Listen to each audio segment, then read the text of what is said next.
మహబూబ్ నగర్ జిల్లా జడ్చర్ల సమీపంలో మరొక ప్రైవేట్ బస్సుకు ప్రమాదం జరిగింది. నిన్నటి ప్రమాద ఘటన మరొక ముందే ఇంకొక యాక్సిడెంట్ జరిగింది.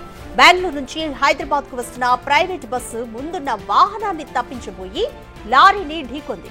ఇవాళ తెల్లవారుజామున 4 గంటల సమయంలో ఈ ఘటన జరిగింది. అయితే ప్రమాదంలో బస్సు ముందు భాగం ధ్వంసం కాగా అద్దం పూర్తిగా పగిలిపోయింది. కర్నూలు దగ్గర ప్రమాదం జరిగిన బస్సును 200 కిలోమీటర్లకు పైగా నడిపి హైదరాబాద్ కు తీసుకొచ్చాడు డ్రైవర్.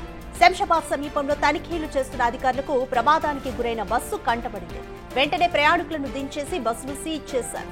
నిబంధనలకు విరుద్ధంగా ప్రమాదం తరువాత కూడా బస్సును హైదరాబాద్ వరకు తీసుకొచ్చినందుకు గాను కేసు నమోదు చేశారు.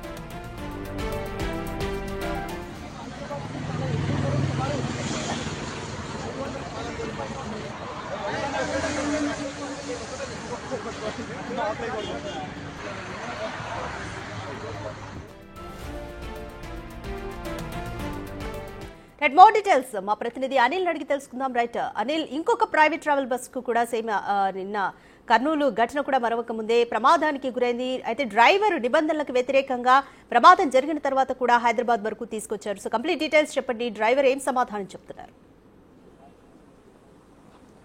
రాధిక, నిన్న కర్నూలుకి సంబంధించి బస్ యాక్సిడెంట్ ఘటన మరొక ముందే మరోసారి మరో ప్రైవేట్ బస్కి అయితే యాక్సిడెంట్ జరిగిందని చెప్పాలి. అంటే జడ్చర్ల నుంచి వస్తున్న మార్గ మధ్యంలో వస్తుండగా ఈ ప్రమాదం చోటు చేసుకుంది. ప్రజెంట్ బండ్లగూడ ఆర్టీఏ ఆఫీస్ అధికారులు ఆ బస్సుని ప్రజెంట్ అయితే సీజ్ చేయడం జరిగింది. బెంగళూరు నుంచి హైదరాబాద్ కి వస్తుండగా ఈ ప్రైవేట్ ట్రావెల్స్ సంబంధించి జీపీ ప్రైవేట్ ట్రావెల్స్ గా ఈ బస్సు కనిపిస్తుంది. ఈ బస్సుకు సంబంధించి బెంగళూరు నుంచి ఎప్పుడైతే హైదరాబాద్ కి బయలుదేరిందో ఉదయం తెల్లవారుజామున 4 గంటల సమయంలో జడ్చర్ల మీదుగా ఈ బస్సు బయలుదేరింది. ఆ టైంలో లారీ ఒక్కసారిగా ఢీకొనడంతో ముందున్న భాగం అంతా కూడా అద్దం కావచ్చు, అదేవిధంగా ముందున్న భాగం అంతా కూడా పార్ట్ మొత్తం కూడా ధ్వంసమైందని చెప్పాలి. అంటే నిన్న జరిగిన ఘటన కర్నూలు వద్ద మరోసారి ఇలా ప్రైవేట్ ట్రావెల్ బస్ కి ప్రమాదం జరగడం అనేది ప్రజెంట్ అయితే కలకలం రేపుతుందని చెప్పాలి. ముఖ్యంగా ప్రయాణికులు మాత్రం ఎలాంటి ప్రమాదం అయితే చోటు చేసుకోలేదని చెప్పాలి. కానీ ఇక్కడ కొన్ని విషయాలు మనం పరిగణలోకి తీసుకోవాలి. ముఖ్యంగా ప్యాసింజర్ కి సంబంధించి కావచ్చు, దాదాపు ఇక్కడ నుంచి 130 కిలోమీటర్ల దూరం నుంచి ఈ బస్సును అయితే ఇదే విధంగా ఆ బస్సును తీసుకురావడం జరిగింది. అయితే ఈ రోజు ఉదయం సమయంలో తెలంగాణ ప్రభుత్వానికి సంబంధించి ఆర్టీఏ అధికారులు అప్రమత్తమై ఈ ప్రైవేట్ ట్రావెల్స్ పైన అయితే దాడులు చేస్తున్నారని చెప్పాలి. తనిఖీలు చేస్తున్న క్రమంలోనే ఈ బస్సును కూడా శంషాబాద్ వద్ద తనిఖీలు చేస్తున్న క్రమంలో చూడడం జరిగింది. చూసిన వెంటనే ఈ బస్సు మొత్తం కూడా ముందు భాగం పార్ట్ ధ్వంసమైంది. అదేవిధంగా యాక్సిడెంట్ గురైనట్టుగా అధికారులు గుర్తించిన తర్వాత డ్రైవర్ నడగ్గా ఇది దాదాపు జడ్చర్ల పరిధిలో జడ్చర్ల వెనక అంటే దాదాపు 20 కిలోమీటర్ల మేర దూరంలో నుంచి ఈ బస్సుకు సంబంధించి యాక్సిడెంట్ గురైందని చెప్పేసి అక్కడ నుంచి ఇతను ఇదే విధంగా డ్రైవర్ తీసుకొస్తున్నట్టుగా కూడా అతను చెప్పడం జరిగింది. అయితే ప్యాసింజర్లకు సంబంధించి మాత్రం ఎలాంటి ప్రమాదం అయితే చోటు చేసుకోలేదని చెప్పాలి.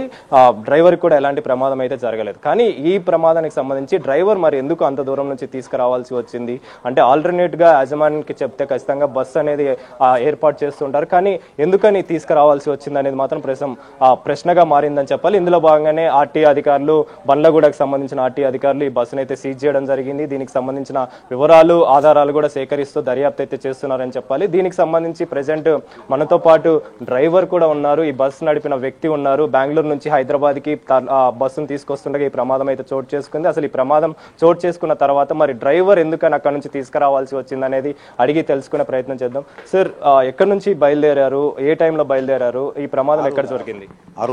నిన్న మార్నింగ్ 6 o'clock అయింది. ఇది ఆ ట్రక్ ఉంది కదా, ట్రక్ సైడ్ యాంగిల్ టచ్ చేసి లోపల వచ్చింది. అది అంతేనే. యాక్సిడెంట్ జరిగింది, ఇన్సిడెంట్ జరిగిన తర్వాత మీరు ఎందుకని అక్కడ వెహికల్ ఆపలేదు? అంటే ఆపి వేరే ఆల్టర్నేట్ వెహికల్ అనేది ప్యాసింజర్ అన్నారు దిగినారు, దిగేసి ఆ గ్లాస్ పీస్ ఉంది కదా సైడ్ పెట్టేసి వచ్చిందా సార్? ఎందుకు రావాల్సి వచ్చింది అంటే ఇంత పెద్ద మొత్తంలో గ్లాస్ కూడా పగిలిపోయింది. ఒకవేళ దారి మధ్యంలో మార్గ మధ్యంలో వర్షం పడుతుంది అంటే వేరే మరి మీరు మీ ఓనర్ తోటి మాట్లాడడం జరిగిందా? ముందర బాడీ బిల్డ్ పెట్టేస్తాను బండి తీసుకొని పోయింది హైదరాబాద్ లో వచ్చేసి ప్యాసింజర్ డ్రాప్ చేసేసి బాడీ బిల్డ్ పోవాలా మేము. మీరు హైదరాబాద్ దాకా రావడానికి ఆల్మోస్ట్ 130 కిలోమీటర్స్ డిస్టెన్స్ లో ఉంది. ఆల్మోస్ట్ 100 అయినా కూడా చాలా వరకు రెండు గంటల పాటు ప్యాసింజర్స్ ఇబ్బంది పడాలి అంటే ఖచ్చితంగా ఇబ్బందే కాబట్టి మీరు మరి యజమాన్యంతో మాట్లాడి ఎవరు లేదు ఇవాళ వర్షం వస్తుంది వర్షంలో ఏడాది పడతారు కదా ఫ్రంట్ భాగంలో మొత్తం వర్షం పడితే డోర్ ఉంది కదా సార్, డోర్ ఉంది అని ఫుల్ డోర్ లాక్ చేసిందారు. మీకేమైనా ప్రమాదం జరిగిందా? మీకేమైనా? ఎవరికి ఏం లేదు సార్, ఎవరికి ఏం లేదు. ఏమన్నా లేదా మీకే మీరే రావడం? ప్యాసింజర్ డ్రాప్ చేయాలా, వాళ్ళు ఏం చెప్తాను మేము టికెట్ తీసుకోను మాకు పైనకి డ్రాప్ చేసింది అది చెప్తాను. అది అవసరం నేను ఏం చేద్దాం, లక్కడి కప్పులు పోలేదు బండి ఆరాంగఢ్ వరకు వస్తాను. ఆరాంగఢ్ లో నువ్వు మీరు పోనీ మేము బాడీ బిల్ పోతాను ఆరాంగఢ్. కూడా ఆర్టీఏ అధికారులు కూడా మీ బస్ ని సీజ్ చేశారు, సీజ్ చేయడం జరిగింది. అంటే ఏంటి రూల్ ప్రకారం మీరు పాటించకపోవడం వల్ల సీజ్ చేశారా? ఏం చెప్తారు అధికారులు? అర్థమైలే సార్. आरटीए ऑफिसर पूरा आपका गाड़ी सीज कर दिया ना, क्यों सीज करा? वही सब अभी पैसेंजर आ रहे हैं सभी, इसके लिए हमारे को सीज कराए. ये हमारे को समझ में नहीं आ रहा है. क्या बोल रहे हो उन लोग? वो आपका नाम बोल रहे हैं, आपका ये कर रहे हैं. आप मीडिया वाले हैं, मीडिया वाले ये करते आपके वो ये करके नहीं, आप क्या बोले तो 100 किलोमीटर से आप ज्यादा व्हीकल डायरेक्ट इधर ही लेके आया था. उस टाइम पे पैसेंजर को नहीं तो आपको नहीं तो पूरा ग्लास तोड़ गए, पूरा पार्ट टूट गया था. एक्सीडेंट हुआ था. नहीं, एक्सीडेंट हुआ ना, एक्सीडेंट हुआ तो उस टाइम पे आप वहाँ ही रुकना था, नहीं तो दूसरा व्हीकल लाना था, ओनर से बात करना था. नहीं मंगा सकते हैं, इसलिए आरटीए ऑफिसर अभी डिमांड का है. पूरा गाड़ी फुल है, इसमें भी सीट नहीं है, बारिश आ रहा है. अभी क्या करना, हम लोग पैसेंजर की सेफ्टी देखना ही है. पैसेंजर सेफ्टी ना, बारिश में भिगा लेगा तो रोड में खड़ा नहीं सकते. तो अब हम लोग अभी कल करनूल में क्या हुआ मालूम आपको? इंसिडेंट हुआ था, 19 मेंबर्स राइड हुआ था. तो इसलिए आरटीए राइड्स हो रहा, और उसके बारे में राइड्स हो रहा ना. लेकिन ये जाके मारा नहीं सब, ये मारा नहीं है. ये गाड़ी आगे वाले लारी वाले का फॉल्ट है, हमारा फॉल्ट नहीं है, अपना फॉल्ट नहीं है. जो आगे वाला गाड़ी वाला जो टर्न किया तो टर्निंग में लगा है वो, तो हम जाके उसको मारे नहीं. उसको क्या बोल रहे हैं अभी?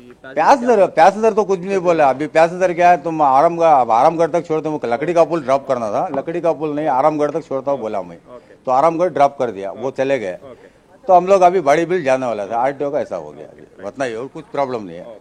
సో మొత్తానికి అయితే డ్రైవర్ చెప్తున్న వివరాల ప్రకారం 100 కిలోమీటర్ల దూరంలో యాక్సిడెంట్, ఒక లారీ గుద్దడం జరిగింది. ఢీకొన్న తర్వాత ఆ ధ్వంసమైనటువంటి పార్ట్ ని మొత్తం కూడా క్లియర్ చేసి పక్కకు జరిపి ఆ తర్వాత ప్యాసింజర్లకు ఇబ్బంది లేకుండా ఈ వెహికల్ అయితే తీసుకురావడం జరిగింది. కానీ బండ్లగూడ ఆర్టీఏ ఆఫీసర్లకు సంబంధించి అక్కడ వాళ్ళు తనిఖీలు చేయగా ఈ బస్సుని చూసి ఆ తర్వాత సీజ్ చేయడం జరిగింది. దీనికి సంబంధించి ప్యాసింజర్లకు కావచ్చు మాకు కూడా ఎలాంటి ప్రమాదం అయితే చోటు చేసుకోలేదు, వాళ్ళని మేము సురక్షితంగానే తీసుకొచ్చామని చెప్పేసి అయితే డ్రైవర్ చెప్తున్నారని చెప్పాలి. Radhika, thanks for the update Anil.